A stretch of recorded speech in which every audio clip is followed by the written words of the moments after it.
Good morning. So today has been a very productive day. Last night, I have a order due today of cake balls. Not like cake pops, but they're like cake pops, but without sticks. And I had to make them, so they were golf balls, like little tiny golf balls. They were really cute. And I've made them before, but I don't know. So I went to go make them this time, and when I put them together last night, they came together like really funky, like they were not lined up with each other. So I woke up at 3 o'clock this morning to complete those. And then I went and worked out at my normal 5:20 in the morning. And then when we got home, and I say we because me and 3 of the 4 kids and Chris all went to go work out together. And when we got back home, we were like, we have to hurry up and clean the kitchen because we have people cooking at the house today and we can't have them come to a dirty house. So we did all the dishes from last night and from early this morning. And it seemed like it was a lot of work, but it wasn't a lot of work because there was a bunch of us doing it. You would think that we would do the house as a family more often because it's a lot less work than one person. But I think that's something that I'm learning because normally my brother Pudgy does the dishes. He does them because he's always just done them. I don't know. Like, if we leave stuff too long, then he's like, this is not okay, and then he'll do it. Only time he won't do it is when I say, no, don't do it because so-and-so has to clean up or like that. And then if they don't do it fast enough, he gets really annoyed and irritated. He also gets a sense of like pride and happiness from knowing that he's the one who kept the house clean, and he'll actually say, how does the house look, how did I do, like he just keeps going. And so he does our house, and then I randomly pay him money to say thank you to help clean everything up. But the craziest thing just happened. Right before I got on here, I was driving and I was at a red light, and the car, I have a hybrid, so it does that thing where it shuts off at red lights and then turns on.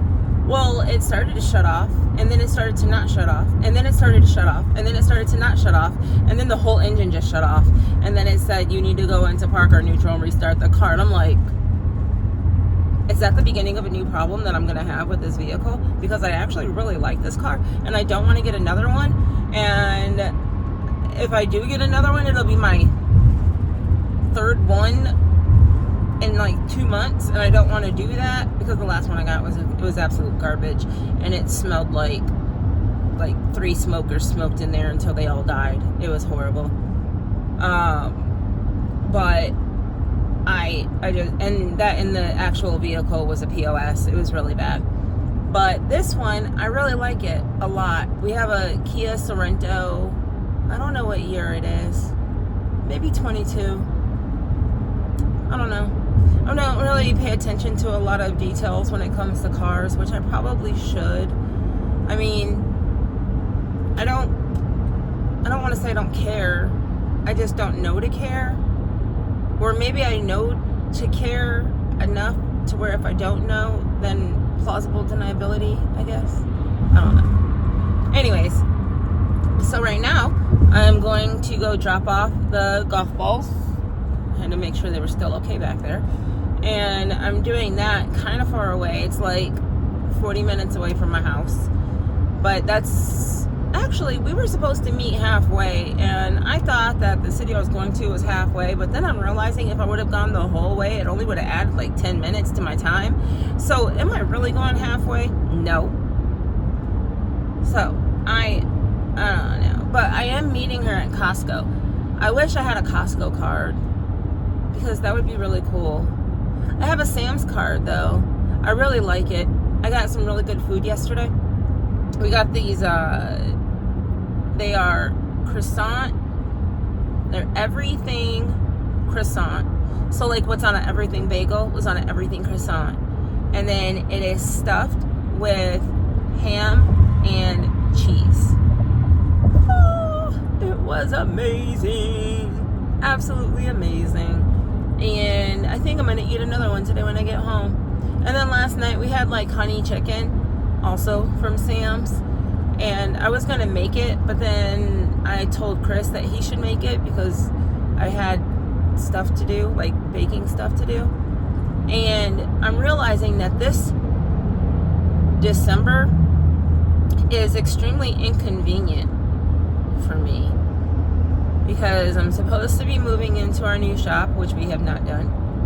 I have to put in place systems to start the next year out with, which is not done. And I need to, I don't know, just make everything better. And when I say make everything better, I mean, like I said, start new processes, new systems, come up with a actual procedure list on the things that we need to do. And those are things that I don't know because it's my company, and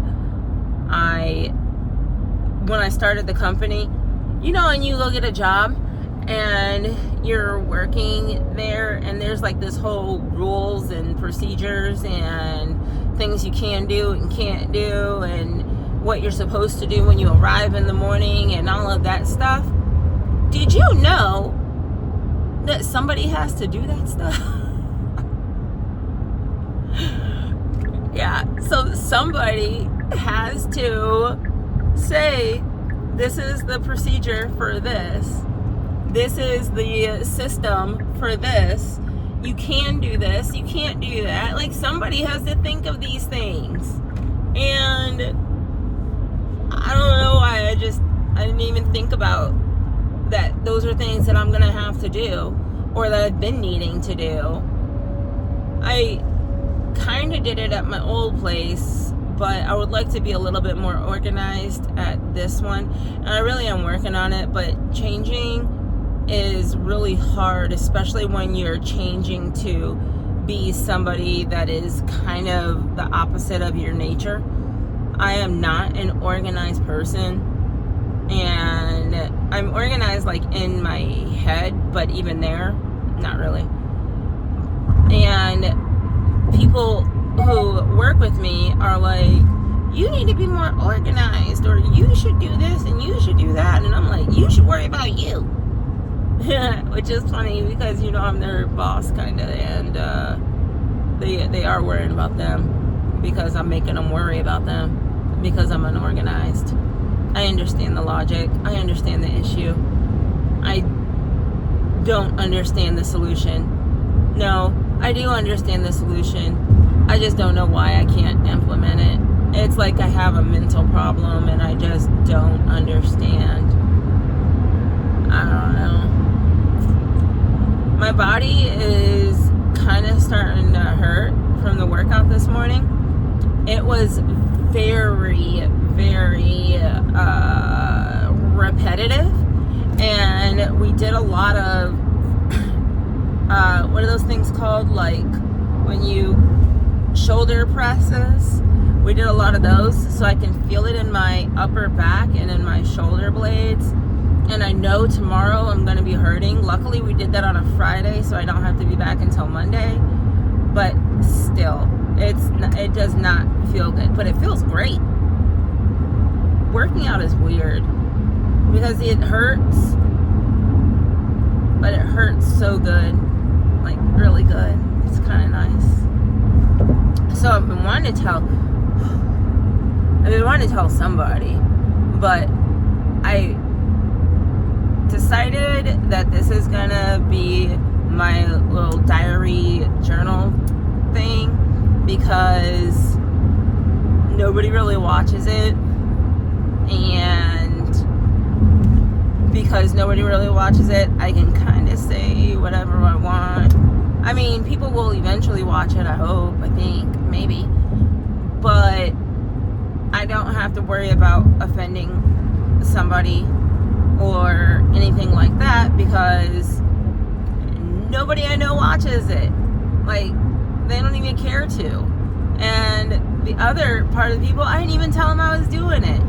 So I just kind of do whatever I want, and I can say whatever I want. With that being said, I got this new box thing. It's an advent calendar, but it's an advent calendar for adults. It's the coolest thing ever. And when I say for adults, I mean, like, you know, sexy time adults. And it comes with some new toys, some new doodads and knickknacks and whatever. And I haven't opened it yet. I haven't looked in there yet. So today is the 12th. I have 12 days to open. So my 12 days at Christmas are going to be fantastic. So what I think I'm going to do is I'm going to open it on here. Like, I'm going to show you guys what I got, because I can't show my friends. I can't show other people, because for whatever reason, it turns out like that people don't talk about like sex stuff. And I find it to be weird, because it's a part of our lives. It's a part of who we are. I mean, it's, and I'm not talking about like in a dirty, pornish way or anything like that, but like in a, hey, I got this really cool toy and you should try it, and you should get one if you don't, and you know, things like that. But people don't, I don't know why. I don't know what the big deal is. I think that it's important to have a good, I think it's important to have a good mentality when it comes to things like mental health and public annoyances. Like, you should tell people when they say something that offends you or upsets you, because sometimes people don't know. Like, I feel like you should be very open and honest with that.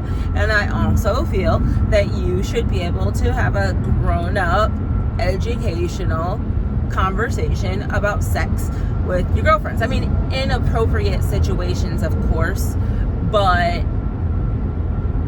I don't have those friends. I mean, I have a friend.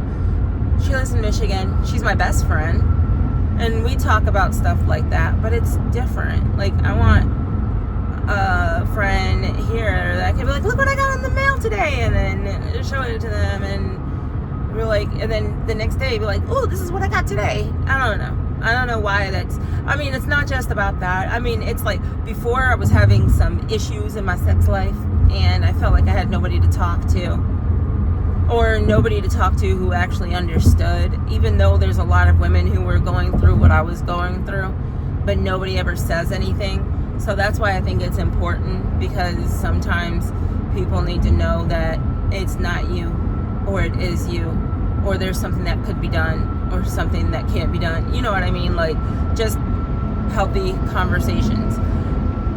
Because of my mentality, I do have a very healthy level of comfort with my children, so they are not afraid to talk to me about sex and about their feelings on it and things like that. Like yesterday, I found out my daughter is scared of boys. I mean, when I say scared of boys, I mean they ask her out and she starts freaking out, and then she says they're threatening to hang out with me because she sees all boys or men as a threat.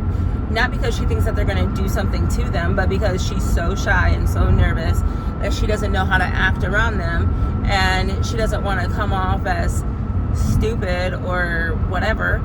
So she keeps avoiding guys, but then she complains that she's single. Like, you're supposed to be single if you tell everybody no. I don't understand how that math equation doesn't work for her in her head. Like, if you want a boyfriend, then go get a boyfriend. You're good looking, you're funny, you're fun, you're smart. Like, you have all of these good qualities about you, but you're the only person preventing you from being with a boyfriend. She hasn't even kissed a boy yet. And she's 17. I mean, I'm not gonna lie, I was pretty old when I had my first kiss, but I also had really low self-esteem, but I had low self-esteem at a school where people were very judgy and everybody was super skinny and white. I mean, I was one of 6 black kids when I moved there, and then like I was big. I wasn't fat, but I was bigger than everybody else who seemed, in my head, seemed like everybody was really skinny and everybody was just, I don't know. So my first like sexual experiences and things like that wasn't even until I was like 17 years old. I think I made out with a kid at the movies in the 9th or 10th grade. I can't remember. His name was Mike Solomon. He was an interesting character. He had really weird tonsils. They looked like golf balls with holes in them. It was weird. Like, when I think back on them, I would have probably been like, your tonsils look like a nut sack, because that's how they look. Like, they look wrinkled and old and like that, when I don't think tonsils are supposed to look like that. So, but we never did anything. We just made out, mainly through, like, I think we went to go see Jurassic Park in the movie theater, and I never saw the movie because that's all we did. And then one day I was like, I don't think we should date anymore. And then he said, okay. And then that was just the end of it. And then I didn't get my first real boyfriend until I was like 17 years old. And he was like a criminal. And when I say he was a criminal, I mean, like, we met after he got out of jail. I don't know what it was about him, but he just kind of stole me from the beginning. I didn't have sex with him though. Like, he wanted to really bad, like, all the time, but I just wouldn't do it. I don't want to say I don't know why. I just didn't feel like it. And then it was really random because the person that I actually ended up having my first time with was a rando. Now, when I say rando, I don't mean like we met at a club and then whatever. No, we were in class together and we were on this team together called Business Professionals of America, and we were meeting up to just like mess around, but neither one of us wanted to be in a relationship with each other, but we both wanted to experiment. So we did. Like, we just used each other for experimentation, and we talked about it, and we were very open with each other and things like that. And then and then we went on a field trip. Not a field trip. It was a BPA competition, and it was overnight, and it was at the Renaissance Hotel in Detroit, Michigan. And we decided that was going to be the weekend that we did it. And it was the funniest thing ever because my coach who was there said, we had just competed, we had just finished our competition, and when we did our competition, like, he lost, and she told me to go to his room and see if he was okay and make him feel better. And I was like, okay. What are the chances? So, yeah. And then that was just whatever. Because, you know, that's how it is on your first time. And I always thought that I would regret that being my first time, and that I wish that I was with somebody that I loved and all that other stuff. But, no. I actually don't. I have very little regrets, if any at all. And the reason why I don't is because it wasn't, I don't want to say it wasn't important to me, but it kind of wasn't. It was just what I wanted to do. And I have a horrible history of just doing what I want to do. And when I do what I wanted to do, that means that I did something that I had a desire to do, which means that I don't regret doing it. So, yeah, it was an experience. But then we messed around for, I don't know, a long time. And then that was it. And then he went to college and I went and did my thing. And there was no, like I said, there was no relationship ever. But anyways, well, I'm almost at the place where I need to deliver. So unfortunately, I have to bid you adieu. I may be on later today. I can't remember why. Oh yeah, to show the toys. Because I really want to show somebody. So it's going to be you. Yay! Alright, well, I'm going to go. I hope you have a beautiful day today.